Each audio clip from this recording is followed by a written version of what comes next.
So, good morning dear students. Today's topic is Vespel theory related to trigonal, bipyramidal and octahedral geometry. ठीक है, तो trigonal, bipyramidal geometry और octahedral geometry पर क्या effect पड़ता है अगर किसी मॉलिक्यूल में लोन पेयर बॉन्ड पेयर होंगे। तो आप लोगों को पता ही है, पिछले लेक्चर में भी हमने रिकॉर्ड करवाया था कि लोन पेयर अगर जीरो होगा तो उस टाइम ज्योमेट्री पर कोई इफेक्ट नहीं पड़ता है, शेप भी वही होता है और ज्योमेट्री भी वही होता है। अब अगर लोन पेयर होगा किसी मॉलिक्यूल में, ठीक है, और होते भी है, तो उस टाइम क्या इफेक्ट पड़ता है ज्योमेट्री पर, या उस टाइम शेप क्या होती है मॉलिक्यूल की, तो वो हमें डिस्कस करना है। एंड दीज टू टॉपिक्स, जो ट्राइगोनल, बाइपैरामिडल और ऑक्टाहेड्रल ज्योमेट्री है, यहां से आप क्वेश्चन हमेशा देखोगे, ठीक है। मतलब मैक्सिमम टाइम उस क्वेश्चन जो पूछा गया है, चाहे नीट लेवल का क्वेश्चन है, चाहे जेईई लेवल का क्वेश्चन है, वो इन्हीं दो ज्योमेट्री से पूछा गया है। तो वो आप यहाँ पर देखोगे आज, ठीक है, क्यों पूछा गया है, इसकी क्यों इंपॉर्टेंस है। तो आज हमारे पास ट्राइगोनल, बाइपैरामिडल और ऑक्टाहेड्रल ज्योमेट्री का टॉपिक है। तो अगर हमारे पास, जैसे मैंने टेबल बनाया था पिछले लेक्चर में, तो आप लोगों को पता है यहाँ पर मैंने लिखा था z की वैल्यू, फिर यहाँ पर हमने लिखा था bond pair and lone pair, यहां पर काउंट करेंगे। देन हाइब्रिडाइजेशन क्या होगा, हाइब्रिडाइजेशन, और फिर उसके बाद geometry, and last one is shape. ठीक है बेटा, शेप। तो अगर हमारे पास z की वैल्यू 5 होती है तो ज्योमेट्री क्या होती है, ट्राइगोनल, बाइपैरामिडल। अगर z की वैल्यू 5 आ गई, z तो पता ही है आप लोगों को, z किसके बराबर होता है, z equals to half of valence electrons of central atom, ठीक है, plus negative charge minus positive charge, ठीक है, प्लस मोनोवैलेंट एटम्स। और मोनोवैलेंट एटम में कौन कौन आता है बेटा, हाइड्रोजन, फ्लोरीन और हैलोजन, ठीक है, जो भी है। तो या आप इस तरीके से काउंट कर सकते हो डायरेक्टली, अगर मॉलिक्यूलर फार्मूला दिया है तो ये वाला फार्मूला हम यूज करेंगे। अगर स्ट्रक्चर दिया है तो z किसके बराबर होता है, नंबर ऑफ सिग्मा बॉन्ड्स या नंबर ऑफ सराउंडिंग एटम्स, यानी कि bond pair plus lone pair, ठीक है, इससे हम कैलकुलेट करते हैं z। अगर z की वैल्यू 5 है तो बॉन्ड पेयर भी हम मान कंसीडर करेंगे, अगर 5 होंगे तो उस टाइम लोन पेयर कितने होंगे बेटा, 0, क्योंकि z जब 5 होगा, मतलब बॉन्ड पेयर जब 5 होंगे तो जाहिर सी बात है लोन पेयर कितने होंगे, 0। तो इस टाइम जो हाइब्रिडाइजेशन होगी sp3d2, sp3d2, सॉरी sp3d2 तो ऑक्टाहेड्रल का होता है, यानी कि 5 sa p3 और d8, तो हो गया ना 5, z इक्वल टू 5, मतलब 5 आ गया, sa p3, 3 और 1 हो गए 4, और d का 1 हो गए 5। ज्योमेट्री क्या होगी यहाँ पर, ट्राइगोनल, बाइपैरामिडल, ट्राइगोनल, बाइपैरामिडल। और ट्राइगोनल, बाइपैरामिडल कैसा होता है बेटा, तो ये आप लोगों को बताया था। देखो यहाँ पर अगर मैं एटम A मानूं और इसके साथ बॉन्ड पेयर ज्वाइन करूं, ये बॉन्ड पेयर हो गया, ये बॉन्ड पेयर हो गया, ये बॉन्ड पेयर हो गया, ठीक है। तो ये तीन क्या होते हैं बेटा, प्लेन, और ऊपर एक एंड यहां पर डाउन में एक, तो हो गए 5। तो ये होता है ट्राइगोनल, बाइपैरामिडल। फिर हम इसको ऐसे दिखाते हैं, इसके प्लेन को, ठीक है, ये प्लेन है और ऊपर से एक पिरामिड बनता है एंड डाउन एक और पिरामिड बनता है, ठीक है। This is called the trigonal, bipyramidal geometry, ठीक है। तो आप देखो बेटा यहां पर, तो यहां पर जब लोन पेयर 0 होगा तो शेप पर कोई इफेक्ट नहीं पड़ेगा। जब लोन पेयर 0 तो ज्योमेट्री इक्वल्स टू शेप, तो शेप भी क्या होगा बेटा, ट्राइगोनल, बाइपैरामिडल, शेप भी TBP ही होगा, शेप भी TBP ही होगा, ठीक है। अब यहां पर आप लोगों को बताया था, ठीक है, जब हमने हाइब्रिडाइजेशन पढ़ा था इसका, तो इसमें जो होता है एंगल 2 तरीके के होते हैं, ठीक है। यहां पर मैं थोड़ा ऐड करूंगा, जो ट्रायगोनल बाइपिरामिडल ज्योमेट्री होती है बेटा, यहां पर एंगल दो टाइप्स के होते हैं। यहां पर नोट करके लिख लीजिएगा, इसके बारे में जो भी मैं बताऊंगा वो आप नोट करके लिख लीजिएगा। यहां पर दो टाइप्स का एंगल होते हैं। ये वाला एंगल जो होता है जो प्लेन में होते हैं 120 डिग्री, ये भी 120 डिग्री और ये वाला भी 120 डिग्री, ये भी 120 डिग्री, ये भी 120 डिग्री। यानी कि ये जो होते हैं ये तीन ऐसे प्लेन में है। ठीक है बेटा, दिस इज मतलब ट्रायगोनल बाइपिरामिडल। ऐसे देखो बेटा, ऐसे रखा ना मैंने, ठीक है, ये 1 2 3। अब ये जो है असल में ये प्लेन में, ठीक है, तो ये वाला एंगल 120 डिग्री, ये वाला एंगल 120 डिग्री, ये वाला 120 डिग्री। अब ऊपर से जो होंगे, ऊपर एक लिगेंड या मतलब एटम जो है और नीचे एक एटम, ठीक है बेटा। तो अब ऊपर वाला एटम इस वाले के साथ कितना एंगल बनाएगा 90 डिग्री, ये वाला कितना होगा 90 डिग्री, इसी तरह से नीचे भी 90 डिग्री। तो इसमें क्या होते हैं, तीन एंगल इसके जो होते हैं वो होते हैं 120 डिग्री, और यहां पर जो बाकी एंगल है मतलब इसका इसके साथ एंगल सिमिलर, इसका इसके साथ एंगल ऊपर इन तीन के साथ ऐसे, ठीक है, इसके साथ 90 डिग्री, इसके साथ 90 डिग्री और इस वाले के साथ 90 डिग्री, ठीक है। तो तीन एंगल ऊपर 90 डिग्री, तीन एंगल नीचे 90 डिग्री, तो 6 एंगल इसमें कितने होते हैं बेटा 90 डिग्री। क्लियर, चलो ठीक है। अब यहां पर इस वाली पोजीशन को जो यहां इस प्लेन में होते हैं इसको हम बोलते हैं एक्शन पोजीशन, ठीक है, ये लिखकर रख लीजिएगा action position. This is also action position and this is also action position, ठीक। और ये वाली दो जो है ऊपर और नीचे, अप पोजीशन और डाउन पोजीशन, ये होता है, इसको हम बोलते हैं equatorial position of triangular bipyramidal geometry. Equatorial position, this is also called equatorial position. याद रहेगा बेटा, एक्सल 3 पोजीशंस होती है और इक्वेटोरियल कितनी पोजीशंस 2 पोजीशंस होती है। अब अगर ये मॉलिक्यूल्स पांचों के पांचों सेम, तो उस टाइम हमें कोई परेशानी नहीं है कि हम किस मॉलिक्यूल को कहां पर रखेंगे।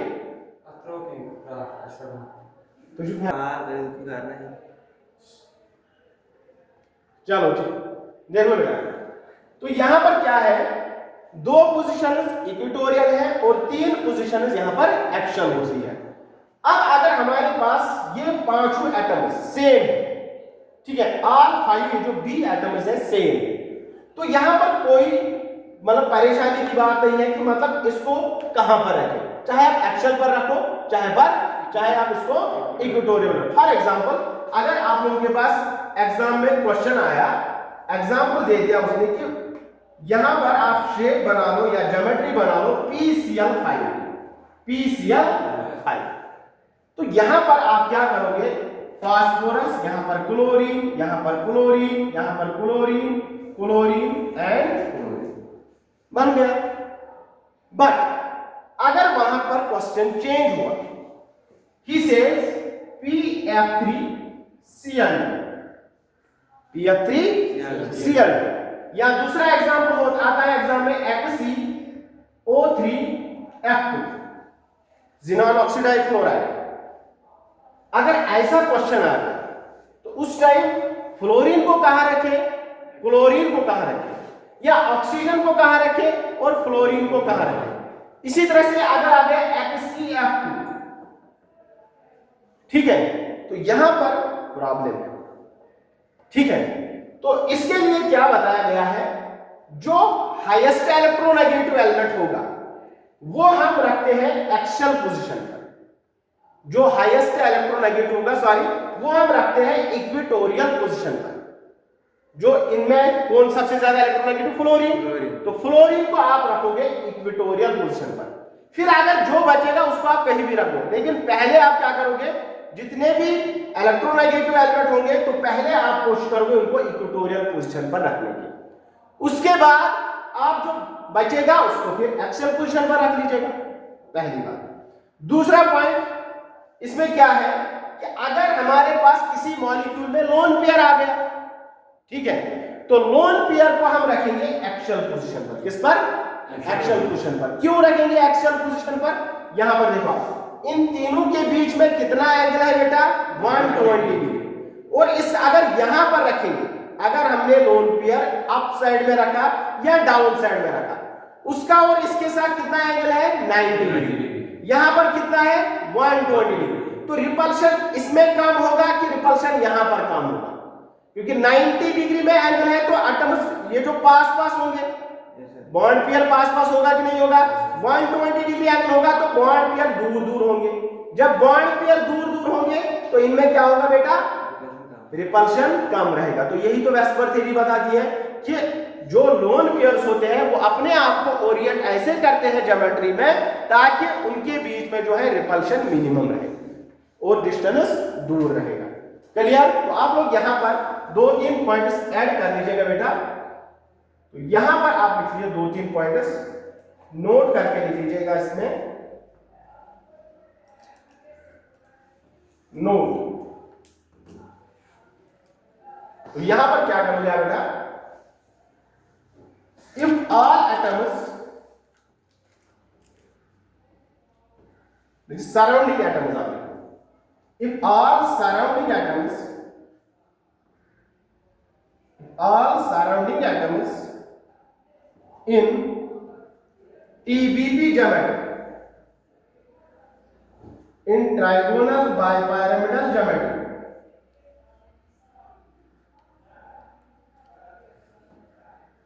are same, ठीक है? if all surrounding atoms in TBP geometry are same, then they will be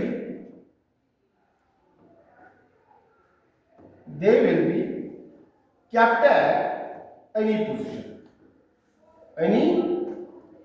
position, तो उस टाइम आपको देखना नहीं। अब देखो दूसरा पॉइंट, ठीक है? if different surrounding atoms are present, if different surrounding atoms are present, if different surrounding atoms are present, then highest electronegative element या more electronegative element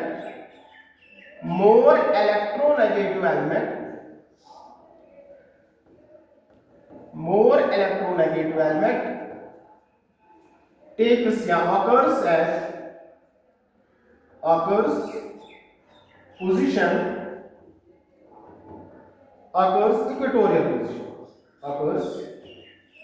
equatorial या takes equatorial position,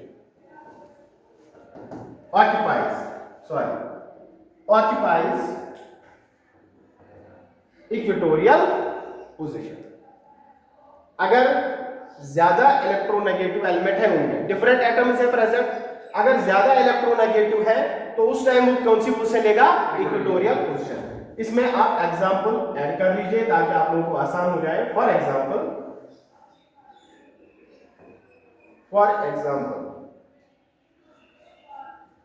PF3Cl, तो इसका जो Z होता है, Z अगर आप इसको कैलकुलेट करोगे दैट इज हाफ ऑफ, ठीक है, valence electrons of phosphorus is central atom because it's a least in number, fluorine 3 fluorine 2, तो ये एक ही है तो यही सेंट्रल एटम होगा, ठीक है? तो अब half of valence electrons of phosphorus nitrogen की फैमिली में है तो 5, ठीक है, प्लस चार्ज कुछ भी नहीं है, ना पॉजिटिव चार्ज ना नेगेटिव चार्ज। अब यहाँ पर क्या है? मोनोवैलेंट एटम्स कितने? ये भी मोनोवैलेंट एटम, ये भी मोनोवैलेंट एटम, तो ये 5 मोनोवैलेंट एटम। तो 5 + 5 हो गया 10 divided by 2 that is equals to 5। तो ज्योमेट्री क्या होगा? हाइब्रिडाइजेशन इज sp3d, तो ज्योमेट्री होगा ट्रायगोनल बाइपिरामिडल। अब तो आप लोगों को पता चल गया ट्रायगोनल बाइपिरामिडल है, लेकिन अब यहाँ पर इसकी ज्योमेट्री कैसे होगी या इसका शेप कैसे बनेगा, तो उसके लिए आप लोगों को क्या करना है? तो अब यहाँ पर पहले आप सेंट्रल एटम ले लोगे, तो हाईएस्ट इलेक्ट्रोनेगेटिव कौन बेटा? फ्लोरीन, तो इसको आप इक्वेटोरियल पोजीशन पर रख लो, यहाँ पर फ्लोरीन, यहाँ पर क्लोरीन। ठीक है, आप कितने बचे? क्लोरीन 2, तो इसको आप यहाँ पर क्लोरीन, यहाँ पर क्लोरीन और यहाँ पर एक क्लोरीन रहेगा। समझ आया बेटा? तो जो सबसे ज्यादा इलेक्ट्रोनेगेटिव होंगे वो कहां पर रहेंगे? इक्वेटोरियल पोजीशन पर। जो लीस्ट होंगे वो कहां पर रहेंगे? एक्सियल पोजीशन पर। अब यहां पर एक और यहां पर, ठीक है, ऐसा क्यों? क्वेश्चन तो यही है ना, ऐसा क्यों? दरअसल जो ज्यादा इलेक्ट्रोनेगेटिव होता है उसका साइज छोटा होता है। क्या होता है? साइज छोटा होता है एज कंपेयर टू दूसरे एलिमेंट। जो ज्यादा इलेक्ट्रोनेगेटिव होगा उसका साइज छोटा होगा। ठीक है, तो अब यहां पर क्लोरीन और क्लोरीन, हमारे पास क्या था? क्लोरीन एटम और क्लोरीन एटम, है कि नहीं? तो क्लोरीन ज्यादा इलेक्ट्रोनेगेटिव, क्लोरीन, ठीक है, क्लोरीन है कि नहीं इलेक्ट्रोनेगेटिव ज्यादा? रेडॉक्स रिएक्शन में मैंने ऑर्डर बताया था, फोन कॉल करने बाहर आई, फोन कॉल करके बाहर आई, सच है क्या? ठीक है, तो ये ऑर्डर रहता है इलेक्ट्रोनेगेटिविटी का। तो अब यहां पर क्लोरीन और क्लोरीन है। ठीक है बेटा, तो अब यहां पर जो क्लोरीन है वो लेस इलेक्ट्रोनेगेटिव है देन क्लोरीन। साइज किसका बड़ा? क्लोरीन का। क्लोरीन का जब साइज बड़ा है तो इसको तो रखना पड़ेगा एक्सियल पोजीशन पर, क्योंकि साइज इसका बड़ा है। तो इन दो, जब यहां पर कितना एंगल होता है? 120 डिग्री। तो साइज बड़ा होने की वजह से इनमें रिपल्शन भी कम होगा। अगर यहां पर हम रखते यहां पर क्लोरीन को, यहां पर क्लोरीन, तो इसका इसके साथ 90 डिग्री एंगल ही बनता, तो यहां पर रिपल्शन ज्यादा होता। तो इसको रखना पड़ेगा दूर दूर। तो जितना हम इसको दूर दूर रखेंगे इनमें रिपल्शन कम होगा। ठीक है, इसलिए इलेक्ट्रोनेगेटिव एलिमेंट को कहां रखोगे आप? इक्वेटोरियल पोजीशन पर। सिमिलर थर्ड पॉइंट इसी का, इसका जो है थर्ड पॉइंट बेटा, third point, if lone pair is present on central atom, then it will also occupy axial, it will occupy axial position. It will occupy axial position. Clear? अब इसमें example, for example XeF2, xenon difluoride, अब देखो बेटा यहां पर इसका अगर मैं पहले Z निकालूं तो Z क्या आएगा बेटा? इसका half number of valence electrons of xenon. Xenon क्या होता है? Nobel family. तो इनकी वैलेंस इलेक्ट्रॉन्स कोई भी ले लो 8 होता है। ठीक है, प्लस 2, तो 8 + 2 हो गया 10 / 2 हो गया 5। तो हाइब्रिडाइजेशन इज sp3d। ठीक है, और ज्योमेट्री क्या बनेगा बेटा? Trigonal bipyramidal. Very very important. ठीक है बेटा, ज़ीनॉन डाइफ्लोराइड अलग-अलग कर सकते हैं इसमें, ज़ीनॉन डाइफ्लोराइड। तो ज़ीनॉन डाइफ्लोराइड का टीपीपी ज्योमेट्री होता है। तो यहां पर Z हमने कैलकुलेट करके देखा, Z = half of valence electron Z plus mono valence atoms, तो ये हो गया 5, तो दैट इज sp3d। तो ज्योमेट्री क्या होगा बेटा? TB, trigonal bipyramidal. अब यहां पर आप लोगों को इसका देखना है कि लोन पेयर कितने होंगे। तो यहां पर तो क्लियर है, अगर Z 5 है तो इसका मतलब सराउंडिंग एटम 2 है। ठीक है, तो इसमें लोन पेयर भी होंगे। तो Z हमारे पास दूसरा फार्मूला होता है bond pair plus lone pair. ठीक है, तो लोन पेयर निकालना है, तो lone pair = Z minus bond. Lone pair निकालना है तो that is equals to Z minus bond. तो लोन पेयर = Z कितना बेटा? 5 माइनस बॉन्ड पेयर कितने होंगे? Number of surrounding atoms. ठीक है, 2। तो लोन पेयर = 3। अब यहां पर 3 लोन पेयर और 2 बॉन्ड पेयर। तो ट्राइगोनल बाइपैरामीटर ज्योमेट्री है, तो इसके लिए आप लोगों को सेंट्रल एटम लेना है पहले ज़ीनॉन। ठीक है, तो सेंट्रल एटम इज ज़ीनॉन। अब यहां पर जो है क्लोरीन 2 है, इलेक्ट्रोनेगेटिव है कि नहीं है? तो इलेक्ट्रोनेगेटिव को कहां रखोगे बेटा? इक्वेटोरियल पोजीशन पर। अब कितने लोन पेयर है? 3 लोन पेयर है, तो 3 लोन पेयर को ऐसे रखोगे एक्सियल पोजीशन पर ताकि इनमें रिपल्शन कम हो। ठीक है बेटा, क्लियर? अब यहां पर तो अब क्या करोगे आप? यहां पर 120 डिग्री, तो इनमें minimum repulsion lone pair repulsion. ठीक है, तो ज्योमेट्री तो हो गई इसकी ट्राइगोनल बाइपिरामिडल। अब शेप पर आ जाओ। शेप क्या होगा इसका? तो शेप में क्या करते हैं? लोन पेयर काउंट नहीं करते। शेप में लोन पेयर को आप हटाओगे। क्या करोगे? शेप में लोन पेयर को हटा दो। ठीक है, अब अगर लोन पेयर को हटाएंगे हम, लोन पेयर को हटाएंगे तो यहां पर क्या बचेगा? XE, यहां पर फ्लोरीन और यहां पर फ्लोरीन। होगा कि नहीं होगा? ठीक है, अब XE यहां पर फ्लोरीन और यहां पर फ्लोरीन, ये क्या है? लीनियर है कि नहीं है? तो शेप क्या होगा? लीनियर, क्योंकि इसमें तो 180 डिग्री एंगल है। ठीक है, तो shape is linear, geometry is trigonal bipyramidal. Clear? ठीक है, तो ट्राइगोनल बाइपिरामिडल में आप लोग 3 चीजें याद रखोगे। पहली बात ये कि इक्वेटोरियल पोजीशन कौन सी होती है और एक्सियल पोजीशन कौन सी होती है। इक्वेटोरियल पोजीशन अप और डाउन पोजीशन, और एक्सियल पोजीशन होती है जो प्लेन में 3 होते हैं। अब अगर हाईएस्ट इलेक्ट्रोनेगेटिव एलिमेंट है तो वो इक्वेटोरियल पोजीशन लेता है, और अगर लोएस्ट इलेक्ट्रोनेगेटिव है तो वो कहां क्या लेगा? एक्सियल पोजीशन लेगा। इसी तरह से लोन पेयर भी कौन सी पोजीशन लेता है बेटा? Axial position. ठीक है, क्लियर? अब आगे चलते हैं।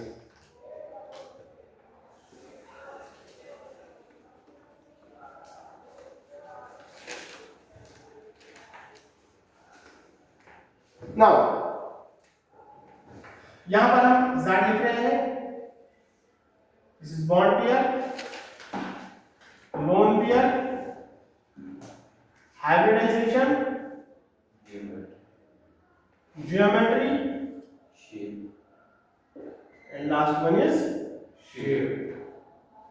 तो Z इक्वल 5 ही चल रहा है। अब अगर बॉन्ड पेयर हमारे पास 4 है, ठीक है, बॉन्ड पेयर 4, लोन पेयर 1 होगा, उस टाइम लोन पेयर 1 होगा। तो हाइब्रिडाइजेशन तो वही रहेगा क्योंकि Z इक्वल 5 sp3d। तो geometry is TBP, trigonal bipyramidal geometry. तो शेप क्या होगा? अब यहां पर देखो, यहां पर मैंने बोला A, ठीक है, बॉन्ड पेयर कितने बेटा? 4, तो बॉन्ड पेयर 4 है, बॉन्ड पेयर 4 है, और एक यहां पर लोन पेयर है। यहां पर B, यहां पर B एंड देन B। ठीक है, bond pair 4, lone pair 1। Lone pair को कहां रखना है? एक्सियल पोजीशन पर। तो इसके बाद अब ये लोन पेयर हटा दो, अब ये लोन पेयर हटा दो। यहां पर इसको आप दूसरे तरीके से दिखा सकते हैं, दूसरे तरीके से दिखा सकते हैं ताकि आप लोगों का शेप क्लियर हो जाए। यहां पर देखो बेटा, यहां पर लोन पेयर में एक्सियल पोजीशन ये भी है, लोन पेयर यहां रख लूंगा मैं। अब यहां पर बॉन्ड पेयर और यहां पर बॉन्ड पेयर। ठीक है, एक ही बात थी ना, यहां पर रख लेते, यहां पर रख लेते, एक ही बात है। ठीक है, यहां पर आप देखो, अब शेप में क्या है? शेप में लोन पेयर को हटाना है, बस ये काम करना है। शेप में जब हम लोन पेयर को हटाएंगे तो इसको मैं ऐसे बना लूंगा, यहां पर A, B, B, यहां पर B और यहां पर B। ठीक है, अब ये शेप आप लोगों को कैसा लग रहा है? इस शेप को जो है, क्या मैं अगर दूसरे OR ऐसे दिखाऊं बेटा, यहां पर थोड़ा एनालाइज कर लेना। यहां पर A, ठीक है, B और B, थोड़ा सा इस शेप को मैंने ऐसे टिल्ट किया। ठीक है, अब यहां पर B और यहां पर B, ऐसा ही है कि नहीं है? थोड़ा सा मैंने इसको ऐसे किया, लोन पेयर इसको ऐसे रखेंगे, लोन पेयर हटा दिया, तो अब ये शेप है इसका। तो आपको ये कैसा लग रहा है? सीसा है कि नहीं है? जो बच्चे कहते हैं कि नहीं, सीसा। क्या है ये? सीसा। तो शेप क्या होगा? सीसा। तो ट्राइगोनल बाइपिरामिडल ज्योमेट्री में अगर एक लोन पेयर है, 4 बॉन्ड पेयर है, तो उस टाइम जो शेप होगा वो सीसा होगा। क्या होगा? सीसा। क्लियर? नेक्स्ट, दिस इज सीसा शेप, सीसा। यहां से क्वेश्चन बनता है बेटा, ठीक है, इसलिए इसको क्लियर करो पीवीटी ज्योमेट्री को और इसके शेप्स कैसे बनते हैं ना। Next z = 5। अब यहां पर चेंज करूंगा मैं, ज्योमेट्री तो वही रहेगी, ये भी वही रहेगा, यहां से हम फिर चेंज करके देखेंगे। z = 5। अब अगर बॉन्ड पेयर 3 है और लोन पेयर 2 होंगे, ठीक है, z 5 है, अगर बॉन्ड पेयर 3 तो लोन पेयर कितने होंगे 2। तो हाइब्रिडाइजेशन क्या रहेगी sp3d, क्योंकि z पर डिपेंड करेगी सम पर। तो ज्योमेट्री इज ट्रायंगुलर बाइपिरामिडल। अब यहां पर लोन पेयर कितने बेटा 2। अब यहां पर दो लोन पेयर को हम एडजेसेंट रखेंगे, मतलब यहां पर एक्सियल पोजीशन पर। तो यहां पर एक बॉन्ड पेयर है और दो लोन पेयर, यहां से एक लोन पेयर और यहां से एक लोन पेयर, दो लोन पेयर और 3 बॉन्ड पेयर। अब यहां पर शेप में क्या होगा, शेप में क्या है आलिस, शेप में इसको हटाना है। जब इसको मैं हटाऊंगा तो ये ए, यहां पर बी, यहां पर B and this one is B, यही है। तो ये टी शेप है कि नहीं है, तो दिस इज टी शेप, ठीक है। तो क्या होती है शेप, अगर हमारे पास ट्रायंगुलर बाइपिरामिडल ज्योमेट्री में आ रही है 3 बॉन्ड पेयर और 2 आ रहे हैं लोन पेयर, तो उस टाइम तो हमारी ज्योमेट्री तो ट्रायंगुलर बाइपिरामिडल, लेकिन शेप जो है टी शेप होगी। क्लियर, बात आई समझ में, ठीक है। अगेन लास्ट वन इसका। अब अगर हमारे पास बॉन्ड पेयर 2 है और लोन पेयर 3 है, जो अभी हमने एग्जांपल की XCF2 की वही है, तो हाइब्रिडाइजेशन तो यही रहेगी sp3d और ज्योमेट्री भी ट्रायंगुलर बाइपिरामिडल। अब यहां पर क्या होगा बेटा, दिस इज ए। अब यहां पर 3 लोन पेयर है, 3 लोन पेयर एक्शन पोजीशन पर होंगे, ठीक है, और 2 बॉन्ड पेयर है, यहां पर बॉन्ड पेयर और यहां पर बॉन्ड पेयर, ठीक है। तो this is triangular bipyramidal geometry, ठीक है। अब लोन पेयर हटा दो शेप में, जब लोन पेयर हटा देंगे शेप में 180 लीनियर बनेगा, तो ये क्या बनेगा लीनियर। क्लियर, बात आई समझ में, चलो आगे बेटा। तो इस तरीके से अब अगर बॉन्ड पेयर 1 होगा, लोन पेयर जो है 4 होगा, तो मैंने बोला पिछले लेक्चर में भी बॉन्ड पेयर अगर एक ही है तो हमेशा लीनियर है। क्लियर, बॉन्ड पेयर एक ही, क्योंकि जब बॉन्ड पेयर एक ही होगा तो वो क्या रहेगा central atom, this is bond pair, इसके साथ बॉन्ड है तो वो लीनियर ही रहेगा, ठीक है। अब है octahedral, z = 6।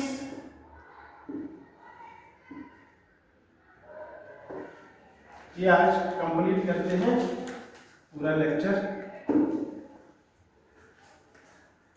Now z = 6, bond pair 6, lone pair 0, तो हाइब्रिडाइजेशन होती है sp3d2। देखो z = 6 है तो मतलब 6 ऑर्बिटल होंगे, Sa p3, 3 और 1 हो गए 4 और 2 हो गए 6, ठीक है। तो ज्योमेट्री होती है ऑक्टाहेड्रल, क्या होती है बेटा ऑक्टाहेड्रल, ठीक है। ऑक्टाहेड्रल कैसे हम दिखाते हैं, दिस इज सेंट्रल एटम, तो यहां पर B, यहां पर B, यहां पर बॉन्ड पेयर 6 है, ठीक है बेटा। तो यहां पर अप में 1, डाउन में 1, B, this is octahedral, this is octahedral. इसको हम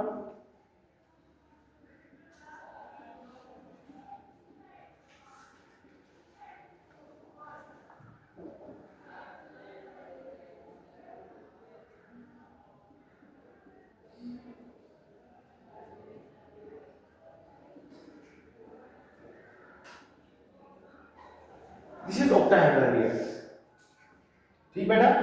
तो ये ऑक्टाहेड्रल, तो इसमें हर कोई एंगल जो होता है, हर कोई एंगल जो इसमें होता है, ये मतलब बेटा ये जो है प्लेन है, ये वाले 4 जो है ये प्लेन है, क्या है प्लेन है, यानी कि सेंटर में ए है, B B B B, clear.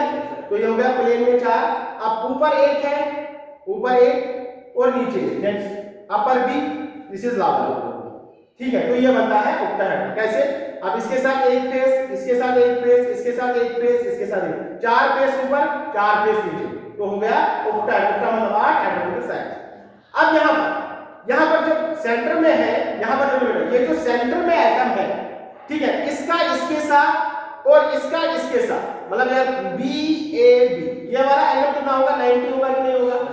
ठीक है, सिमिलर ये वाला यहाँ पर B है, तो यहाँ पर इस वाला ये वाला एंगल कितना? 90। सिमिलर ये वाला एंगल भी 90। इसमें हर कोई एंगल कितना होता है? 90 degree. Each angle is 90 degree. Each angle is 90 degree. Each angle is 90 degree. तो अब यहाँ पर ज्यादा प्रॉब्लम नहीं है कि आप लोन पेयर कहाँ रखोगे, बॉन्ड पेयर कहाँ रखोगे, ठीक है। तो क्योंकि हर कोई एंगल कितना है?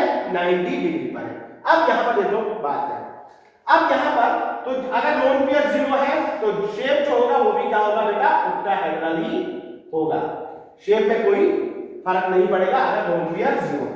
अब अगर हमारे पास ज़ार 6 है, बॉन्ड पेयर हमारे पास 5, लोन पेयर हमारे पास 1, ठीक, बॉन्ड पेयर 5, लोन पेयर 1, तो हाइब्रिडाइजेशन यही रहेगी sp3d2, ठीक है। तो अब यहां पर क्या करोगे आप बेटा? अब यहां पर कैसे आप ऑक्टाहेड्रल बनाओगे? देखो अब हमारे पास दिस इज A, अब हमारे पास लोन पेयर 1 और बॉन्ड पेयर कितने बेटा? तो पहले बॉन्ड पेयर बना लो।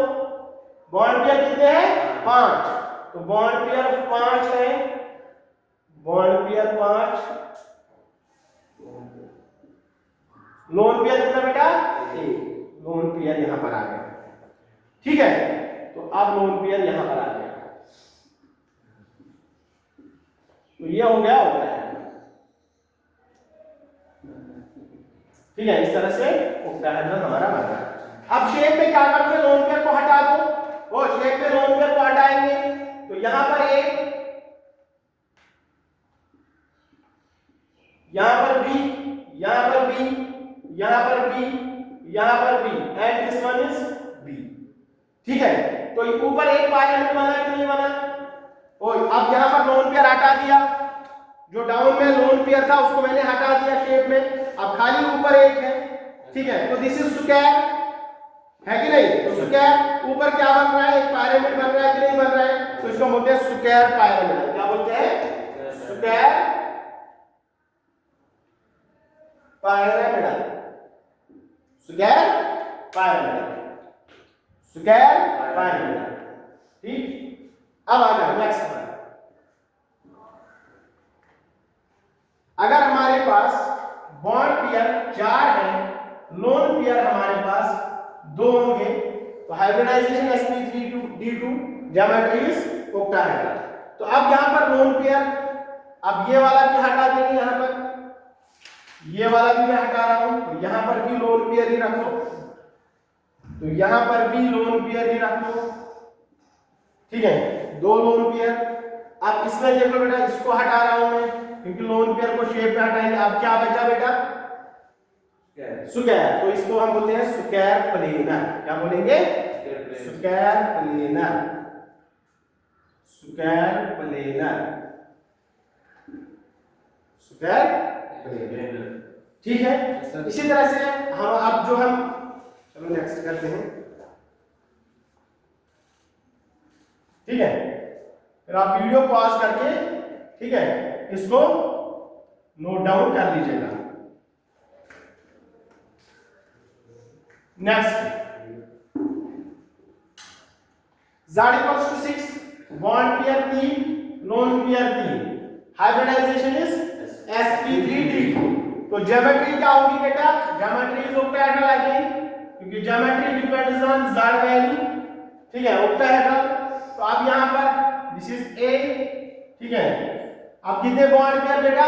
3 बॉन्ड पेयर, 3 बॉन्ड पेयर। तो यहां पर बॉन्ड पेयर, यहां पर bond pair, this is bond pair, this is bond pair. अब यहां पर बॉन्ड पेयर, अब यहां पर 3 lone pair, this is lone pair, this is lone pair, this is loan pair, ठीक है। तो अब लोन पेयर हटा दो यहां पर, तो क्या बचेगा? A, यहां पर B, यहां पर B और यहां पर B, this is again like T shape, T shape, ठीक है, क्योंकि ये तो 90 होता है ना, तो ये राइट एंगल बनेगा, तो ये this is T shape. Clear? बात आई समझ में? आप एक और हटा दो तो लीनियर बनेगा, ठीक है। तो यहां पर हमारा टॉपिक आज का खत्म हो गया। Now I will give some homework to you, ठीक है। तो होमवर्क में आप लोग करोगे, इसको ट्राई करोगे। क्लियर? होमवर्क में आप लिखो question 2-4, very very important questions हैं। So homework, find question, find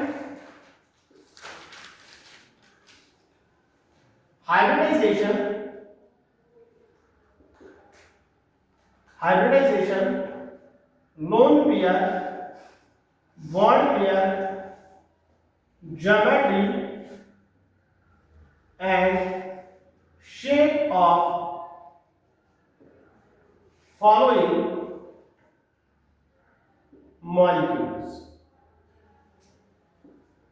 Find hybridization, lone pair, bond pair, geometry and shape of following molecules. H2O, second. SO3, third. SO2, fourth. PF3Cl2 जो कि मैंने दिखाया था, fifth. XeF2, PCl5, 7. XeO3, 8. XeO3F2, XeO3F2, ठीक है। इनका आप, this is homework for you. Clear? इनका मुझे आप सब लोन पेयर किसमें कितने होंगे, बॉन्ड पेयर कितने होगी, ज्योमेट्री किसका होगा, शेप किसका क्या होगा, ठीक है। अब यहां पर जो क्वेश्चन आया है, ठीक है, देखो क्वेश्चन एक आया है एग्जाम में, XeO6 4 नेगेटिव, XeO6 4 नेगेटिव, ठीक है। तो इसको मैं दिखाऊंगा यहां पर, ठीक है। घबराना नहीं है, ब्रैकेट लगाए, क्या लगाए, इससे घबराना नहीं है। तो XeO6 4 नेगेटिव आपके पास, तो इसको आपको क्या करना है बेटा, अब यहां पर पहले Z निकालो, Z ही निकालेंगे पहले। तो Z क्या होता है, half of valence electrons of central atom, that is xenon, तो ये हो गया 6 प्लस, ठीक है, चार्ज अगर नेगेटिव है तो वो ऐड हो जाएगा, अगर पॉजिटिव है तो वो नेगेटिव, यहां पर नेगेटिव चार्ज नहीं है तो वो ऐड हो जाएगा, दैट इज 4, ठीक है। तो 6 + 4 कितना हो गया, 10, 10 divide by 2 that is equals to, sorry xenon का तो वैलेंस 8 होता है, that is a noble gas, 8 + 4 हो गया 12, 8 + 4 हो गया 12, तो 2 1 * 2, 2 6 * 12 दैट इज इक्वल्स टू 6। तो हाइब्रिड जब Z इक्वल्स टू 6 है तो हाइब्रिडाइजेशन क्या होगा, sp3d2। तो ज्योमेट्री क्या होगी बेटा, ऑक्टाहेड्रल। तो ज्योमेट्री में कोई प्रॉब्लम नहीं है, ज्योमेट्री को इस पर डिपेंड करेगा, तो ज्योमेट्री इज ऑक्टाहेड्रल। तो इसका मतलब अब बॉन्ड पेयर लोन पेयर निकालना है, तो Z इक्वल्स टू होता है bond pair plus lone pair. तो बॉन्ड पेयर सारा निकालना कितने हैं, 6, तो सारा निकालना 6 है, तो लोन पेयर कितना होगा, 0। तो आप यहां से निकाल भी सकते हो Z equals lone pair equals to Z minus bond pair, that is equal to 6, Z 6 है माइनस सारा निकालना कितने हैं, 6, तो 6 - 6 हो गया 0, तो इसमें लोन पेयर कोई भी नहीं है। तो अब शेप के बाद शेप पर चलते हैं, तो शेप क्या होगा बेटा यहां पर, तो शेप यहां पर Xe, अब यहां पर ऑक्सीजन कितने बेटा, ऑक्टाहेड्रल है, XeO6, ठीक है। तो ऐसे शेप, अब आपको पता है कि ऑक्सीजन कितने बॉन्ड बनाता है, 2, तो यहां पर कितने बना, एक ही। तो अब अगर मैं सब ऑक्सीजन को 2 बॉन्ड दे दूं तो इस xenon का क्या होगा बेचारे, मतलब 2 2 4 2 6 2 8 2 10 2 12, xenon तो 8 ही बनाता है, तो इसीलिए तो 4 नेगेटिव है हमारे पास, ठीक है। तो 4 ऑक्सीजन पर 4 नेगेटिव लगा देंगे, 4 ऑक्सीजन के ऊपर 4 नेगेटिव, क्योंकि ऑक्सीजन अगर 1 2 बॉन्ड से कम बनाएगा तो नेगेटिव, 2 बॉन्ड से ज्यादा बनाएगा तो पॉजिटिव, तो 4 पर तो 4 नेगेटिव आ गए, अब बचे 2 ऑक्सीजन, तो इनको डबल बॉन्ड दे दो। ठीक है, हो गया कि नहीं हो गया? अब देखो 2 2 4 5 6 7 8, तो 8 वैलेंसी है तो 8 बॉन्ड बना लिए। ठीक है, तो this is HCO6 4 negative. Clear? ठीक है, इसमें एक और एग्जांपल ऐड कर लो, HNO3। ठीक है, क्लियर? तो थैंक यू। तो यहाँ पर हमारी वेस्पर थ्योरी खत्म होती है। Tomorrow we will start MOT, that is molecular orbital theory. MOT मतलब मौत। ठीक है, तो अब जो बाकी जो थ्योरीज है इनकी अब मौत आ गई। ठीक है, तो अब हमारे पास नया कंसेप्ट आएगा, that is molecular orbital theory. That is a very good concept in chemical bonding. ठीक है, tomorrow will discuss MOT। Thank you.